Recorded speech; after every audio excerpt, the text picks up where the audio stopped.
Well, it's very much a tale of two halves across the British Isles for your Saturday. Thanks for clicking on to the Saturday edition of Vogan's European Outlook. Hope everybody is having a good day thus far. At the time of recording, the temperatures are coming up very, very nicely indeed across many parts of not just the UK but across Europe generally speaking. We are well into the 20s now, so off to a fast, warm start across much of the continent, and the temperatures will continue to rise over the next several hours. Looking at the skies this morning coming down the A9, absolutely spectacular, gin clear skies.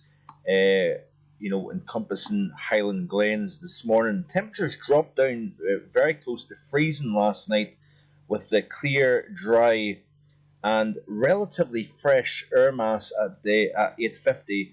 That allowed some radiational cooling to take place during the overnight period, but certainly once that sun comes up, the temperatures rise rapidly, and that is what we are seeing at the moment here. So these are the current temperatures here, and you can see the warmest temperatures anywhere in the British Isles is actually up across the Northwest Highlands. Altnahara now nudging 18 Celsius, 17 at Loch Liscarnock. And, if you notice the temperatures to start off the day here, they were down to 1 Celsius at Loch Liscarnock. So we are going to see a diurnal swing in temperature today over a 12-hour period in excess of 20 Celsius, possibly 23, maybe 24 degrees when all is said and done. But I am recording this at 11:15 in the morning. It won't be available the video until later on this afternoon. But like I say, there is a tale of two halves over the British Isles. So high and dry, clear skies across the northern half of the British Isles. We've got some showers and thunderstorms breaking out over parts of the southwest and over the southern flank of England and Wales as well. Through the course of today, we are going to see these showers move further north. If you notice here, this is off the GFS chart. We do have, of course, that strong area of high pressure centred over the northern half of the British Isles, hence the clear sunny skies. But we do have lower heights further south and disturbed weather moving northwards here out of France, and they are tracking across the channel into the southern half of the British Isles. We are going to see heavy thundery downpours moving northwards through the course of the day, never really getting much further than probably the Midlands, possibly the Liverpool, Manchester, Leeds corridor. We may see it reaching just south of there, but I think the pressure is just a little bit too strong to allow these showers and storms to move northwards particularly far through the course of today. We've just simply got a little bit more cap within the atmosphere.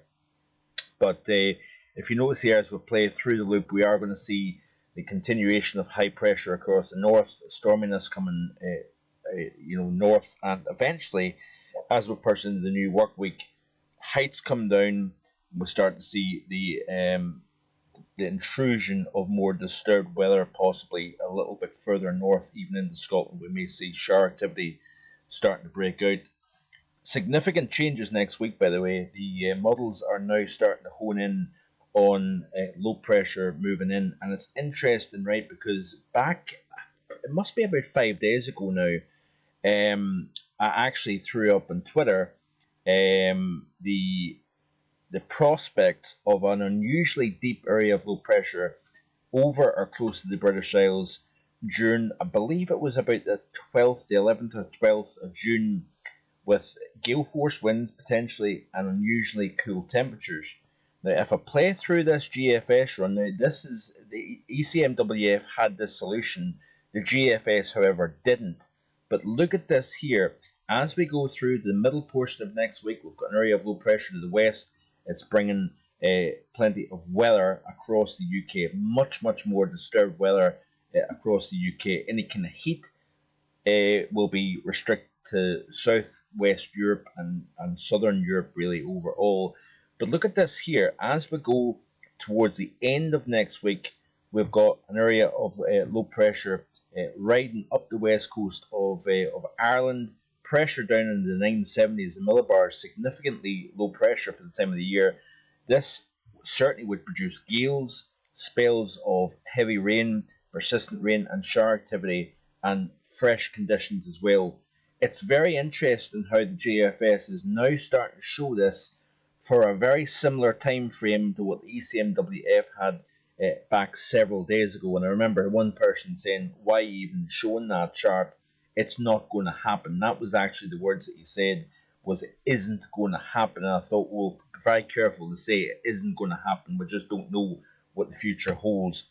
But this is certainly a very interesting solution. Models may back way off, but I think it's interesting how the GFS is now catching up with the same solution the ECMWF had back several days ago. And this is going towards the idea that I've got at least the first half of June, this fight between Atlantic Continental. The Atlantic at the moment, folks, is winning the show overall, which is quite interesting. If you look at the GFS ensemble, this is the current setup. Next 5 days, high pressure to the northern half of the British Isles. We've got high pressure over the continent, so plenty of heat running out of Africa through Italy and into the central portion of Europe. And the heat that is over Spain and France is generally confined to the eastern side of the countries, because we've got negative heights, or at least neutral heights, that would indicate low pressure sitting to the southwest of the UK. And you notice here, as I play through the loop, we start to see the high pressure to the north of the UK breaking down and allowing the introduction of low pressure and troughiness moving in to replace where we have high pressure at the moment. Certainly that opens the door to much more unsettled and cooler conditions for particularly the northern and western half of the British Isles. Always got that chance. Southern and southeastern portions of England, we could see intrusions of some fairly warm, if not borderline hot air with this type of pattern. But it is a pretty classic early summer pattern, that's for sure, across the UK. And as we go through the period 13th through the 18th of June, we've not got a strong ridge of high pressure. In fact, the modelling is contradicting quite a bit the CFSV2. Remember, in yesterday's video, I showed you week 1, and then I showed you week 2, and week 2, I believe, had the ridge building up into the British Isles. Certainly this is not the same type of scenario of the GFS ensemble. A lot of comings and goings in the next few days. That area of low pressure that I showed you off the GFS may not be around in a couple of days' time. However, it may also be around. So we'll keep an eye on that, certainly, as we go forward. But certainly, if you're in the central and northern half of the British Isles, so that incorporates the north of Wales, England, all of Scotland, all of Northern Ireland, a good part of the Republic as well. We've got plenty of warm sunshine to come. 24 degrees possible somewhere in the Highlands this afternoon. Further south, mild conditions, but a lot of shower and thunderstorm activity running out of France, across the Channel and into the southern half of England and Wales through the course of today. Some fairly disturbed weather to come over the next 24 hours across the south. Hope you are enjoying the Jubilee weekend thus far, and I'll hopefully be back again tomorrow with more. Bye for now.